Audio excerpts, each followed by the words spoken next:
Welcome to the Privateers podcast, where we speak to business executives making a real difference in the South African economy. It's my pleasure today to welcome our guest, Greg Solomon. Thank you very much for having me. It's great to be here. Beautiful place, beautiful day. Thank you very much. So, Greg, former CEO of McDonald's South Africa. We've known each other for a number of years, Greg. And I noticed that today was, in fact, McDonald's 30th birthday in the country. I remember like yesterday when that first store opened up in Blackheath and everyone queuing around the block. And you've been part of that McDonald's journey for almost that entire time. So do you want to take us through a little bit of how you got into McDonald's and your journey through McDonald's? Well, I missed the birthday party by 1 year. I've been with McDonald's for 29 years, but I did celebrate today and yesterday. 30 years is a huge milestone. Yep. And I truly believe McDonald's is now a local South African brand. We spent a lot of time inculcating our brand into the local South African community.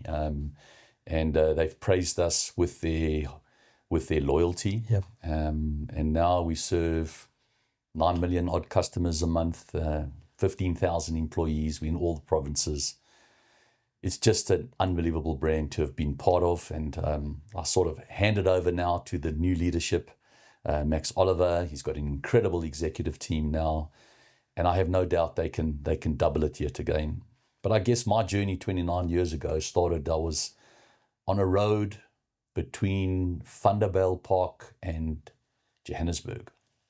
I was newly married. I've been married for nearly 31 years now.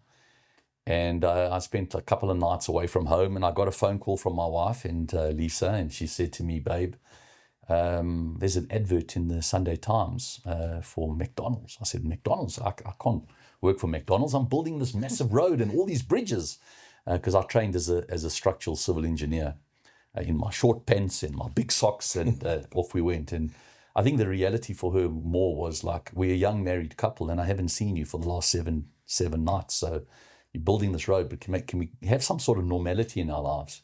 Anyway, I got home that weekend, and those days we applied for jobs by writing letters and sending them. And that was 29 years ago. I guess the youngsters that are listening to this podcast probably don't understand what I'm talking about. And I got the job as a project manager, construction manager. Landed up building McDonald's for the first 5 years, real construction. Mm-hmm. Many people ask us whether we're a real estate business, construction business, hamburger. Yeah. Question for a different moment in today's podcast. And then so did that 40, 45, 50, 60 odd restaurants I built through my leadership and my team. And then about 5, 6, 7 years into the journey, the then CEO, Terry Rees, a lot of expats in the business. We reported directly. We weren't wholly owned. Now we wholly owned, master franchised. A lot of expats in the business, and they were on a journey to localize. And identified me as a key talent in the business. And he called me into his office and he said, "Greg, I got great news for you." And I said, "What's wrong, Terry?" He said, "Sit down. Going to sit down for this one." And he said, "We would like to put you on a fast track operations program. Yep. Take you out of construction."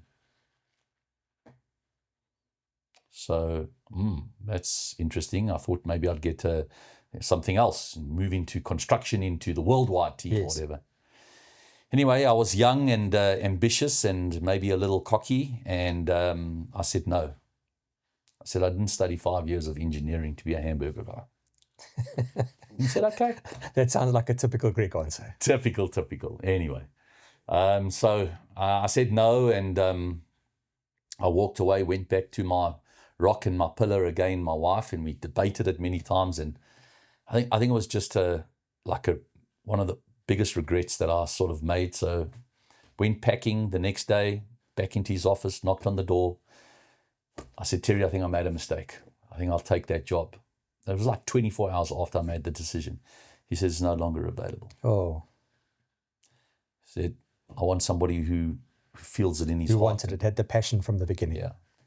"No longer available. You're still my man. Go and build McDonald's restaurants." So anyway, I went to build McDonald's restaurants, and it took about 6 months before, and a couple of whiskeys and a few drinks, and before we could talk again. And He understood I regretted my decision, made me wait 6 months, offered me the job again.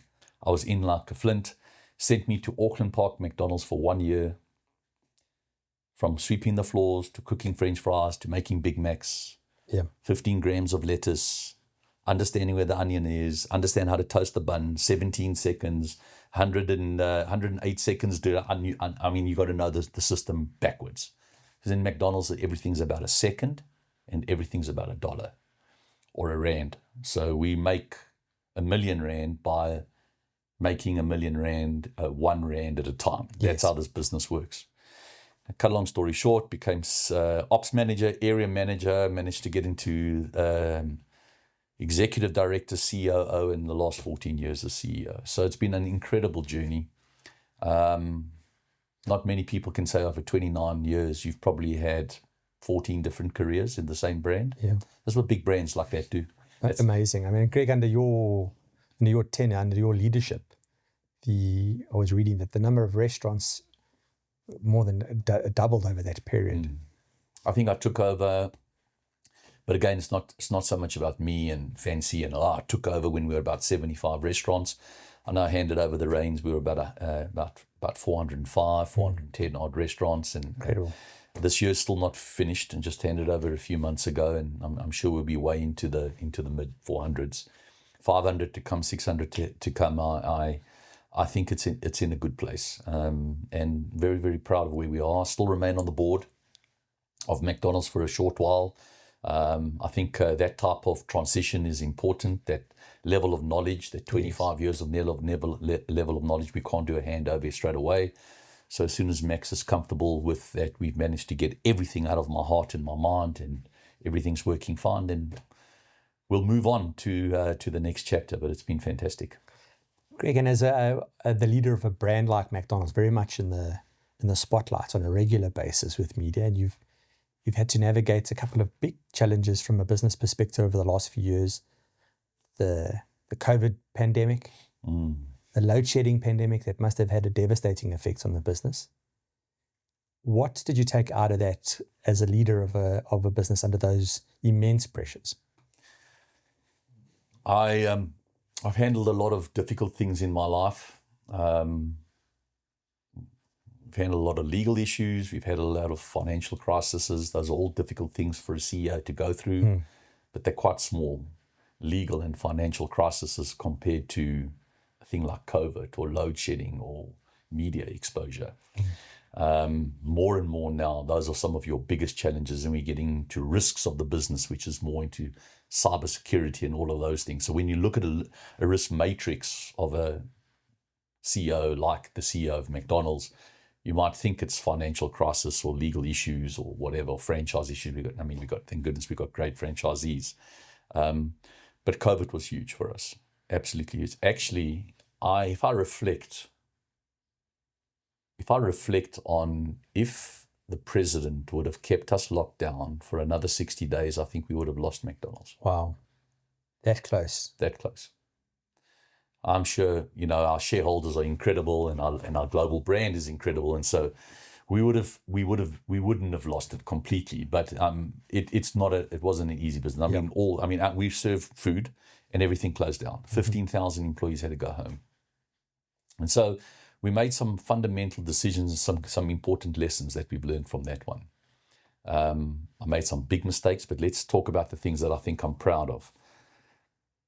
The first thing we didn't have Zoom, we didn't have Teams, although we did, but we spoke. So we quickly canvassed the use of telephones, and we started to call a daily telephone call with the top 25 leaders and all the franchisees of McDonald's every single day at 5 o'clock. Just to keep the pulse. Just to keep the pulse. Everybody was at home. Everyone was locked down. We weren't quite on Teams and Zoom and whatever. Within the next 30 days, we were on those platforms. Yes. But while we did that, we were using this telephone system, and we talked every single day. And I think when you're in massive crisis like that, communication is the most important thing. Even if communication says, guys, buckle in, this week's going to be tough. Yeah. And so I could try to do that, and then my team took over the communications, where I sort of joined the lobby groups and the professional groups to be able to try work through, not lobbying the president and the decision makers to be able to make those decisions, but to give them good insights to be able to say what is healthy, what is not healthy during this terrible time. And so it lasted, and we managed to get through that. That was the one thing, but communication was critical. And then the next thing was 2 big lessons with our people. Thank goodness we have got systems, and even now we've got even more incredible systems where we can communicate with all our people, and that we can communicate with them at home so they can get messages through us. Now we have almost our own Facebook account where 15,000 people can talk to us all the time. Amazing. But then we through our systems, we had to talk to the 15,000 people. Can you imagine sitting at home? A, don't have a job. B, they don't know where they're going to eat. And so we took 2 fundamental decisions during that time. The first, and it cost us a lot, but the return on investment was spectacular. The first is we took a decision to send all 15,000 people a food hamper that would last them 30 days. 15,000 food hampers went out to our people. When they needed it. When they needed it. Stay at home, be safe, we got you. Yep. It's probably an expense that you think about 1,000 times before you do it, but when we took it to that daily call, it was an easy decision for us to do. And then we had to face the big conversation of layoffs and retrenchments because the business just couldn't afford all of that. Sent a message out to everybody and said, should we lay off or should we all take a cut in our salary, 50% of our salary for the next 3 months from me all the way down, like 95% vote. That's just like that. Just like that. And I think that, those are the small moments that your people will never, ever forget on those decisions. And those are some of the good things. So in crisis, I guess my key answer to your question then is, think about your people, because your people serve your customers. Think about them carefully, and then up your communication.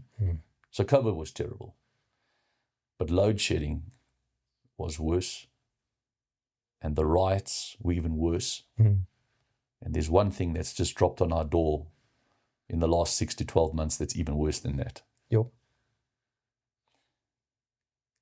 So when load shedding hit, I thought COVID was bad. When load shedding hit, that is like 400 restaurants just shut down. No electricity. No electricity. It runs on power. It needs power. It gobbles up power. And it's not a small little solar thing. This thing is 300 kilowatts of power because we're cooking food with heating elements. So it was another big financial decision. Great shareholders, 400 315 kVA generators, and our franchisees, thank goodness for them, solid businessmen and women.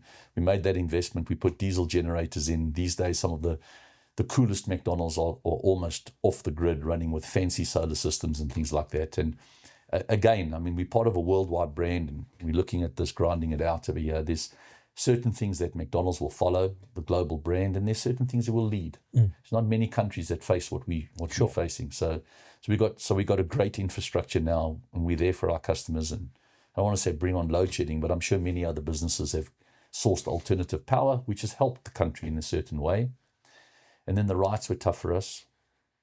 KwaZulu-Natal and Gauteng, many of the restaurants were closed, and 14 of our restaurants were damaged.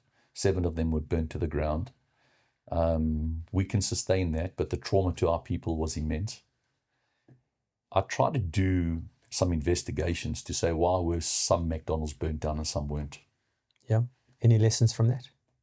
I tried to find out all the things, and we went through finance and business and consumer insights. And I feel like the one that I can't quantify 100%, but the one that I believe in my heart the most is that the restaurants that were most involved in their communities were left alone. Okay. The franchisees and our corporate staff, our restaurant managers that were in tune with their customers, that knew who their customers were, that knew their communities, they were just very much involved. And so as business leaders, it sort of taught us a lot around know your customer at a much different level. And certainly your younger customer is very strong on purpose, not so much on coming to McDonald's for 50 Rand and we'll give you a burger. It's sort of about what do you stand for, who you are. These days it's not about one message to 1 million people. It's about 1 million customized messages to 1 million people. So Yep. the connection and community is huge for us. But anyway, we move on. We've got a great relationship with our communities. And what did I tell you? Then the camera right, and then as I was closing up and handing over, and I'm sure you all over this as well, the next big thing hit us, and we haven't quite felt it, which is called AI. Yep.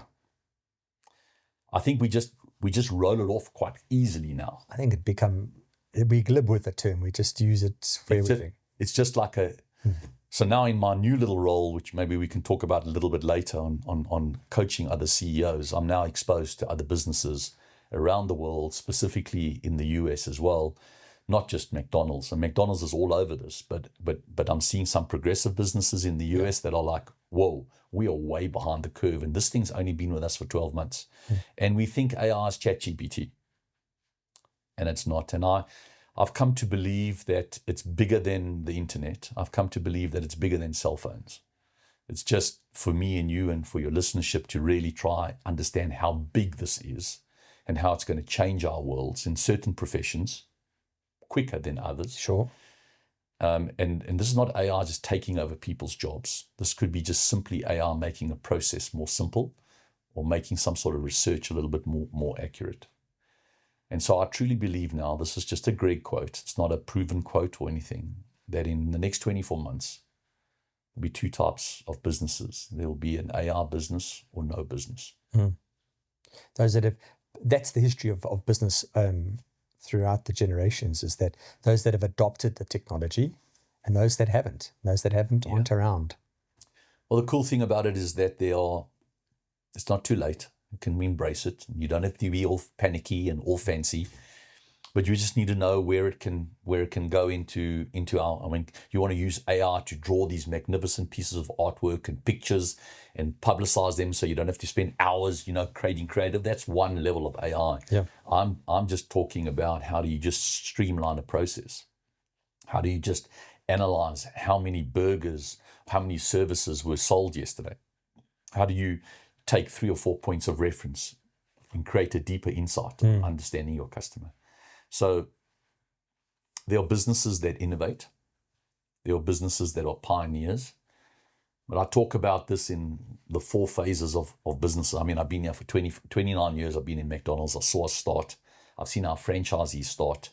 I can understand how businesses start through these 4 phases that I've termed. And in this last phase is where these big businesses are well established. They get eaten up by what I call fast followers. Mm-hmm. And there's some very interesting startup businesses that are getting there quicker, and they're not having to go through the scaling journey where the pioneers have been there before. They can learn the lessons you've learnt quickly. They can learn them quickly, and they can use AI to learn them quickly as well. And so, I mean, take a brand like McDonald's, spends hours and hours, millions and millions, researching where they should put their next McDonald's.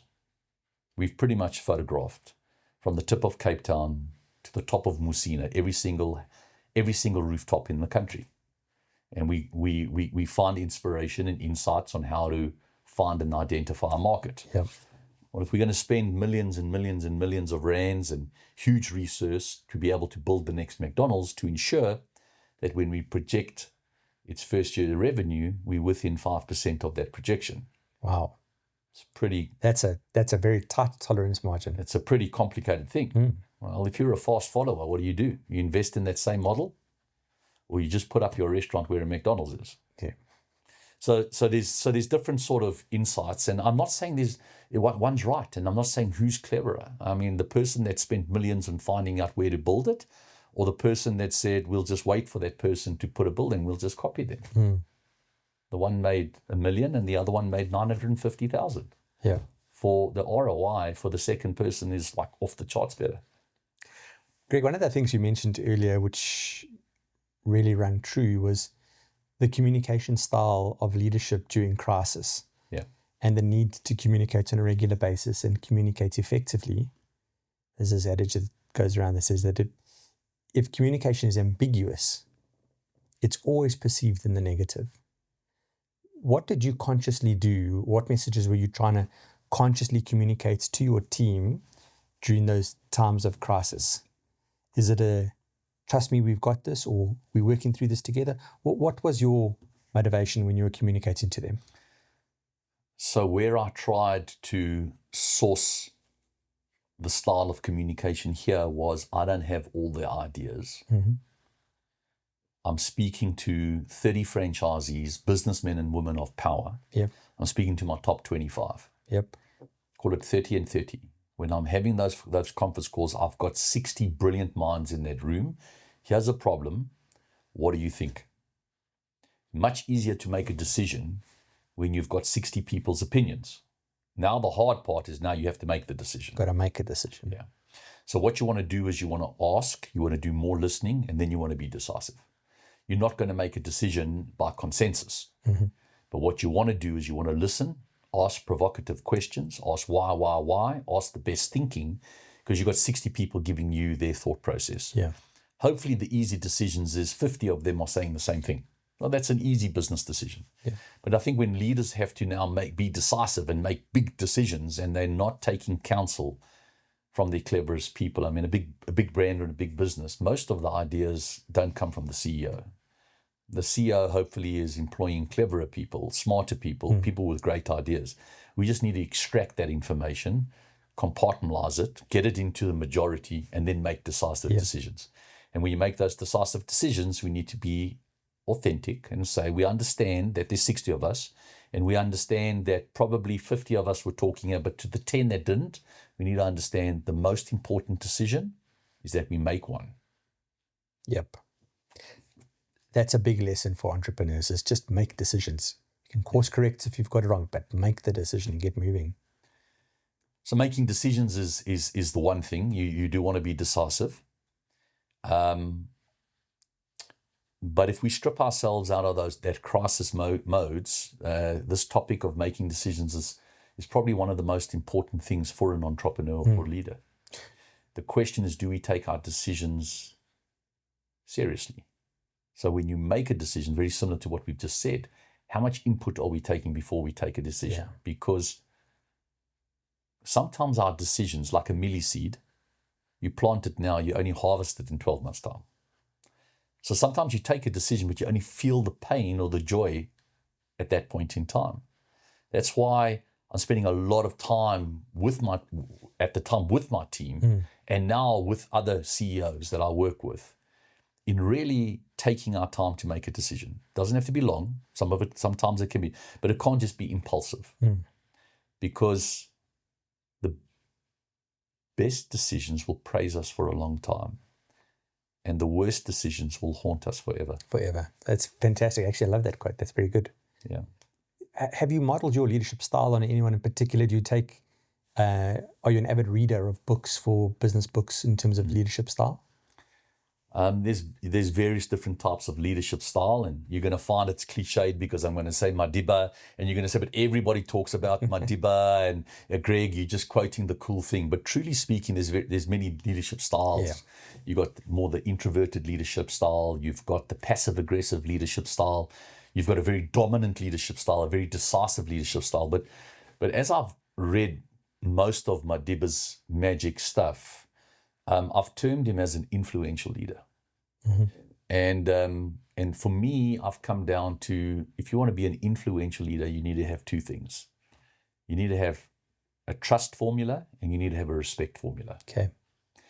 A leader that has a tremendous amount of trust, every few decisions, they may just need to be dogmatic and say, trust me, this is the right decision.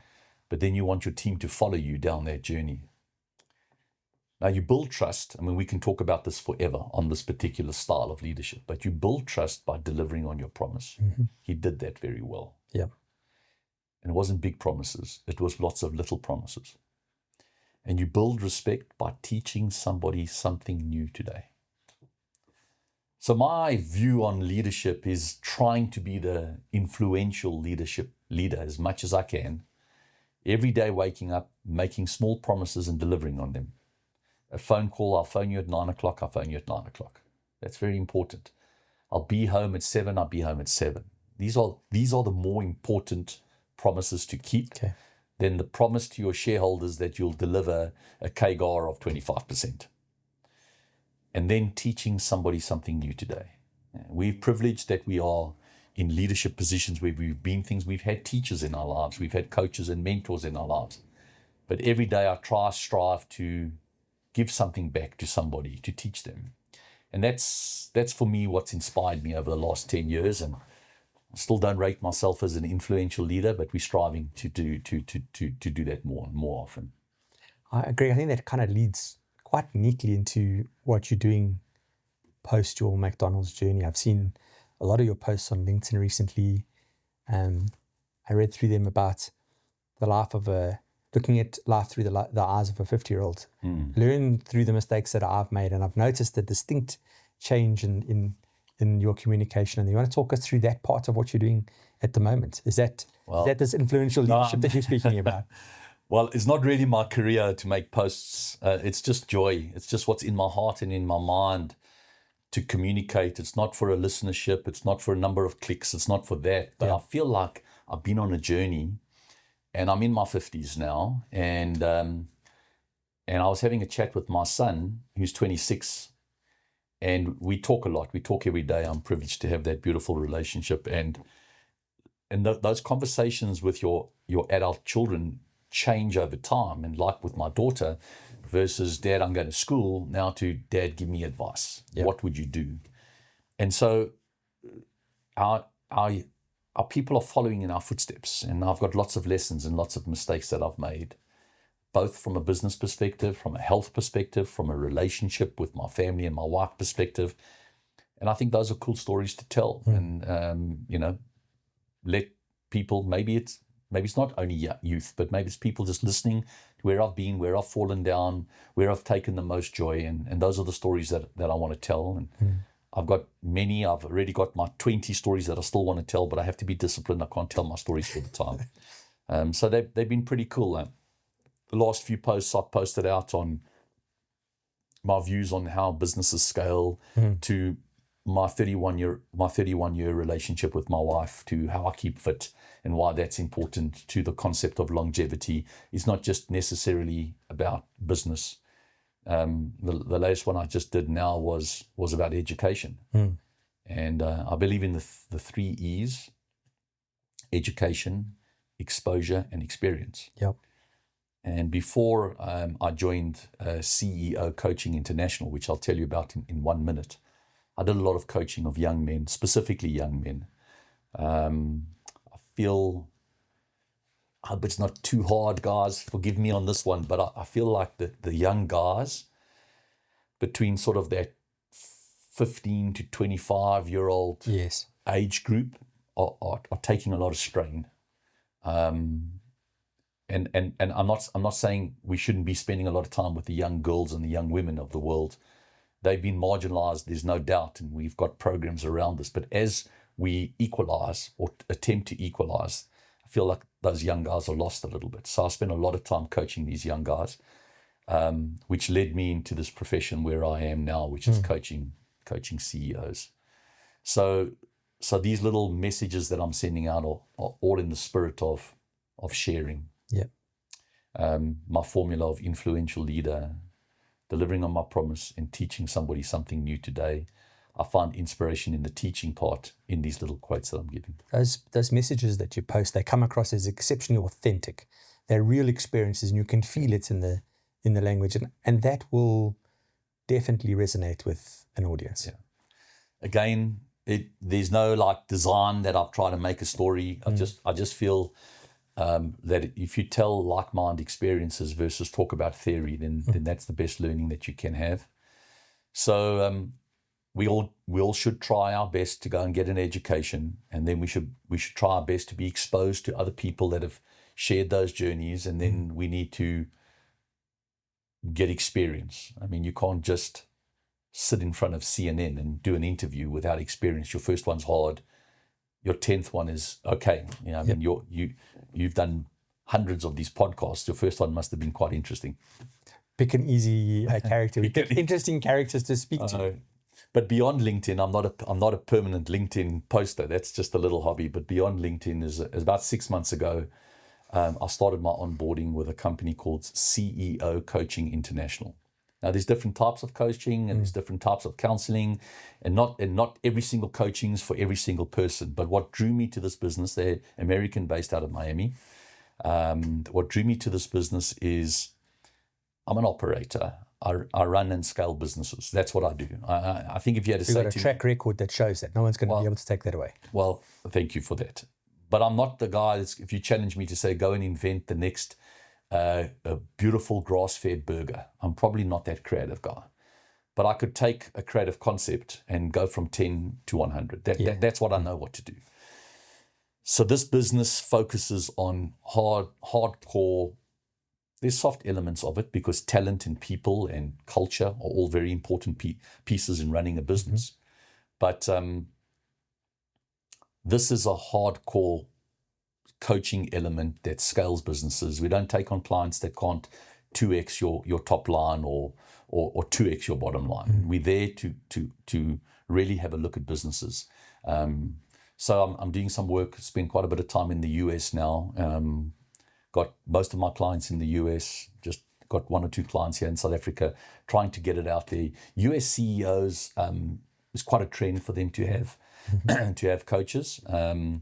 And South African guys are still learning it. And is there a reluctance from South African CEOs to take? I think we're quite proud in people. You know, American CEOs are also a little younger. Okay. So you're getting these 32, 33-year-old CEOs. Not that we don't have them in South Africa, and they got there quick. Yeah. Technically and academically, they're brilliant. But now they've got these people challenges and these strategic challenges that want to tap into an old guy like me. This is pretty cool for them to be able to do that. But I mean, the Springboks had a great game last Saturday. Phenomenal. And you know, we hear about Lut, who he had to go off for 4 matches because he did a high tackle, and then Sia, who he steps away and he lets somebody else. We hear all about the players. And yes, Rassie is a great coach, but we don't really hear too many about the coaches. I mean, we all know who Rassie is. But if you really think about it, he's got like a team of 7 or 8 people. We don't know who those people are. They're not as well known. And so the Springboks have got one of the best coaching teams in the world. And the number 1 tennis players in the world have got the best coaches in the world. Yeah. The best NFL players have got the best coaches in the world. But CEOs don't. That's an excellent point. Why? I mean, we're not here to be equity partners, and we're just here to be your coach and to make sure that you become number 1. Oh. And so this is just inspiring for me and for me to take businesses and see people that can't unlock that potential. And we're here to do that. And unfortunately, I've said no to certain people who just wanted me just to be with them. I'm here to double the business because we've been there before. I've lived it. I've done it. And hopefully I can now give back to those businesses. And South African CEOs are turning around. There's more entrepreneurial CEOs that we coach. I think the big guys and the big corporates, I mean, they've got a massive infrastructure, and their chief of people and their HR departments have got coaching and cultures. But we have to, and this is not a punt, we don't need everybody to be coached by Greg or CEO coaching. It's a very, very important point. Sometimes you need somebody to hold the mirror in front of your face and say, did you think about this carefully? Did you go this way or that way? Yeah. Is this M&A important for you to grow by acquisitions, or when your own income statement's dying over here? We need growth on both sides of the fence. Such an important point. And we often speak about and advice to young professionals. Yes, is go and find yourself a mentor, that's someone you can learn from their experiences as you're going along. And why would it be any different for a CEO to go and find someone that they can bounce their ideas? Because running a business, being in a CEO position, I'm sure you'll agree, can be a lonely place. Terrible lonely place. I mean, you think you got your exco around you, you do, but you got hard calls to make. And some of the hardest calls that CEOs need to make, or that I actually, with all my clients that I've onboarded now, talent is a top 3 priority for all of them. In the US, talent is even bigger. Here we got incredible talent and it stays longer. In the US, it changes. And young people under the age of 30 in the US now are changing jobs every 2.5 years. So can you imagine onboarding a professional actuary in your business and you're losing them after 2 years? You know you're going to lose them. Yeah. I think in Harvard they refer to that as the war for talent. Yeah. So this is a very, very interesting way that we look at talent. Some of the businesses that are attracting young talent, we've got old ways of thinking, old ways of looking at remuneration, old ways of looking at incentives, because we know you've got your REM and your 13th check and so on. Yeah, and we do performance reviews that are quite formal with big Word documents. I mean, these 26 to 30, they don't understand that. Just give me my performance review on WhatsApp and let's go and do our things, and let's make sure that I've got this freedom within the framework and this flexibility. And so some of the older businesses, the legacy businesses that I'm coaching, I'm sort of more modernizing them, because when the world around you is changing faster than your own internal world, you become irrelevant. Wow, that's pretty deep stuff. That. Yeah. Very interesting. So, I mean, I talk about 4 phases of businesses. I mean, Ray Kroc founded this business, grinding out the arches. Does it say it over here? It does. 70 years ago. Yeah. Bought this business from the McDonald's brothers, who had 3 shops, and he was selling ice cream machines. He said, I'll buy this business and scale it. And I don't know, we'll have to read the book to find out, but I think Ray probably got it to maybe 50 to 100 restaurants. And then Cantilupo had to take over to scale it from 100 to 1,000 odd restaurants. I mean, don't quote me on the numbers, but it's plus minus that. Yep. So from that learning, and as I've seen the last 8 or 9 CEOs in global McDonald's, and I sort of founded something which I used to call the power of 10, which I'm calling now the power of 5, because everything's much shorter. But every time your business fundamentally changes by 5x, you need a fundamental leadership change. Now, you can do that. You and I can do that. You can evolve yourself a few times. You can. Only so many times. You can, yeah. And I felt that quite tough now. 15 years as CEO, I probably evolved myself. It was Greg in my first 5 years, Greg in my second 5 years, Greg in my third 5 years. It's a pretty long time, 15 years. Yes. It was probably the perfect timing now for Max to come in and for me to move out of the role, as you need this freshness and this new thinking. So 5x, fundamental change. Entrepreneurial businesses struggle with that even more, because the CEO What founder syndrome is the founder. The CEO is the shareholder. And so that's a very delicate conversation for me to tell this incredible founder who's driven his business to R1 billion in revenue and 10 million and 100 million in EBITDA to say, you ain't going to get it to 2 billion. Maybe you're not ready for the next part of the journey. You're the problem. Yeah. Now, that's not always the case. We've got many examples here in this country where massive corporations started off as entrepreneurial businesses. But as a trend and sort, there's these coaches. So you've got this sort of founder stage.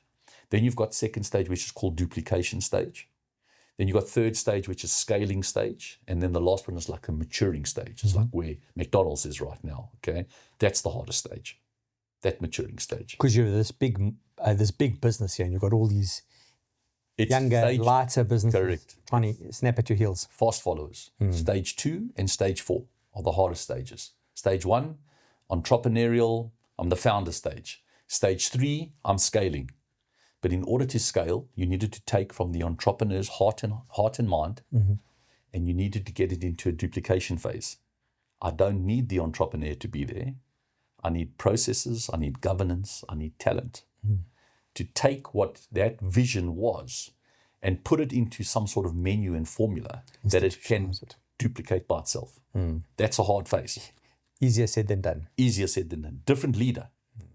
And some of great leaders manage to put in their COOs and put in a system, maybe become executive chairman. There's lots of ways to do it. You don't have to exit your business and remain shareholder, board member, chairman of the board, executive chair, CEO, COO. There's lots of different structures that we coach people through in order for us to be able to do it. But it does revolve around this team of people, and it does sometimes take somebody to tell you that you need to do it, because you're not going to tell yourself.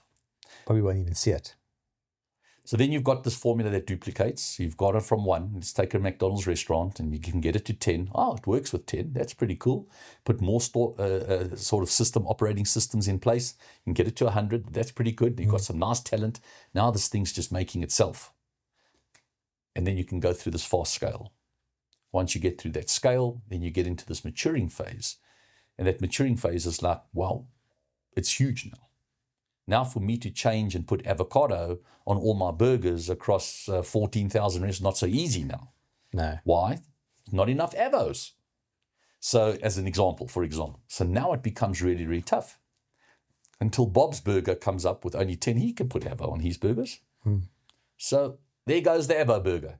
The big, huge guy that should have invented, I'm just coming up with a term, that should have invented the avo burger, but they couldn't. So the avo burger now belongs to Bob's Burger, and so he builds it up. Yeah. And so this is the evolution of a business. And so these maturing businesses need to constantly have innovation at the front, almost like an innovation department, to keep on changing. Do you think that corporate South Africa, the big corporates around, they are alert to these changes? Do they have their finger on the pulse of what's happening in the economy? I think they are. I think they do, and I think they understand. I mean, big corporate South Africa is studying the future. The little guys don't really care about the future. They just want to gobble up market share from what the big guys are thinking. The big guys are thinking it. The small guys are doing it. Yeah. And that's the beautiful thing about an entrepreneur. They're just braver. They're just more eager. They're just more dynamic. They're just more risky. And for every successful entrepreneur, there's probably 8 or 9 that don't make it. Yeah. Those are the stories we don't hear. We hear the ones that do make it. So this maturing phase needs to constantly be there, and you need to try build systems to create nimbleness and quickness in it. So you invest in a lot of contingency plans. It's a big investment because you want to go with something here, but you've got a contingency just in case that doesn't work. There's a whole team that's your B team. I mean, we talked a little bit about rugby. That's your bomb squad. Yep. So that coach, Racy, he's got his contingency, the guy on the bench. But as a business leader, we don't have that contingency. And then something fails, we go back to the drawing board, and then the competition takes the market share. Versus you have to have that contingency. Because if it fails, within 1 week, I can deploy something else. For maybe the 10% chance that it is going to fail. Foxes versus hedgehogs. I think that's the beautiful sense analogy. Absolutely. Foxes versus hedgehogs. And from a South Africa Inc. perspective, what are the things that you think other CEOs should be worried about? What are the things you worry about? Well, as CEOs, we've got this dynamic between, who's running our country and who's running our businesses, and this dynamic. So we need to consistently talk to each other there. But I'm not a politician. I can't focus on the world and South Africa. What I can focus on as a leader, because everyone's a leader. What I can focus on is one community. And I truly believe we don't have a leader problem in South African Inc. or in the world. I think we have a leadership problem. I mean, if big countries can only find those 4 leaders to choose from to run their countries, then where are all the other leaders? No one else putting up their hands. It's very easy for us not to put up our hands and say, pick me, count me. I volunteer to step in. So we've got still too many people sitting back and watching, gossiping from the sidelines versus taking action. Yeah. And so that's a big one for me, and I'm trying my best through the businesses that I'm associated with is just take action. We talked about being decisive, and don't take action on trying to change the world. Take action in one small restaurant, one small business, one community, one family. Because if all of us can do that, one family changes a community, one community changes a town, one town changes a province. Absolutely. And one province changes a country. That's the only way that we can do it. But underpinning that for me would probably be, in infrastructure and making sure all of that allows us to do ease of businesses is quite important. But I'd say we got to take a hard look at education again. I think for me, education's big, And I've seen how people's lives have been changed for those that have an opportunity to be educated. Absolutely. And how schooling and how education, I think education can change our country. I just don't think we're taking it seriously enough. I don't think our teachers are well paid. I think it's not a sexy profession for people to go into. We all want to be accountants and lawyers and advocates and doctors and engineers. I think we need to make teachers the heroes. They're looking after our children. They're the child's second parent, and we need to get our backs behind educating this nation, because an educated nation will deal with our problems at government level and at corporate level. At a far greater speed, absolutely. Something that we in this practice are very firmly on the same page, that we get involved in a lot of education and initiatives. It is the future. Yeah. But are you generally optimistic about SA Inc.? I think I am. I mean, we've gone through an interesting time. I mean, we got the cliche that South Africa is always resilient and nothing will happen. And the riots shook us a little bit. Definitely. Because I mean, if that could happen on a larger scale, we can see how the political landscape of the political parties are playing out in a coalition government, and life's just clicking on. I believe we've got the ANC convention that's coming up in December, so we're going to watch what's going to happen there. I'm not a professional in that. I'm trying to focus on my one community. But in general, I do believe that South Africa and Africa has got great potential. If I look at it, and I make that statement by looking around the world. Sometimes you look at your own country and you think it's like boiling until you're exposed to the rest of the world. Yeah. You look into Europe and look into the US and Grass look into isn't some always of the greener. others. I sort of feel in an optimistic way that Africa's the next China if we play our cards right. Wow. And from your lips, let's hope that's the truth, because there's so much potential on this continent. Yeah, there is. A lot of people that sit there in your seat during these podcasts are South African optimists. We still call Johannesburg our base, and we have businesses and we run businesses. We've been speaking a lot about people and talent, but I'm looking around and thinking about our talent problems. Our talent problems are much larger. Ours is unemployment. We just need to put bums in seats and give people jobs. Yes. In some parts of the world, they just don't have talent. No. So where is the world's future talent? It's got to be where the population is young. It's right here. It's right Southern here. Africa. Highly educated people to change this country, highly educated people to export our talent, because we're clever guys in South Africa. And I think that's the future, and Africa. But I think that's the future. And that's why I'm really going to spend quite a bit of my time in my little circle of influence, really, really laser focused on education. And Greg, if I could ask you two last things. Yeah.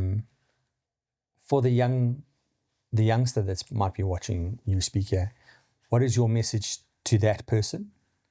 And then if you could potentially end off with, to the executive that's been watching this, what is your key message to that person? So to the young person out there that's watching this message, I'm going to leave them with maybe two messages. The first one is a message of balance. The balance between their patience and their persistence. Okay. Our young people, specifically in this country, are extremely persistent. But they maybe don't appreciate enough that sometimes the long, short road is better than the short, long road. Yep. And that's deep. It is So deep. think a little bit about that. So that's the patience between their persistence, the balance between their persistence and their patience. And if we go back to my 3 E's of what builds patience: education, experience, and exposure. Education we can all get, and then experience takes time, exposure takes time. Think of it like the Egyptian pyramids. Every one of them are the same size. The same shape. They're a triangle, am I right? They're not the same size. But what makes the highest pyramid is the deepest base.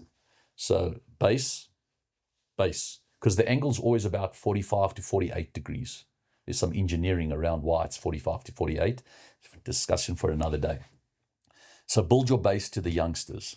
To the executives, it's a leadership is a responsibility. and it has an accountability. It's great for us to be called director or managing director. And so we get that privilege, but we have a responsibility and an accountability to be good leaders. We need to understand what a good leader is. We need to lean in.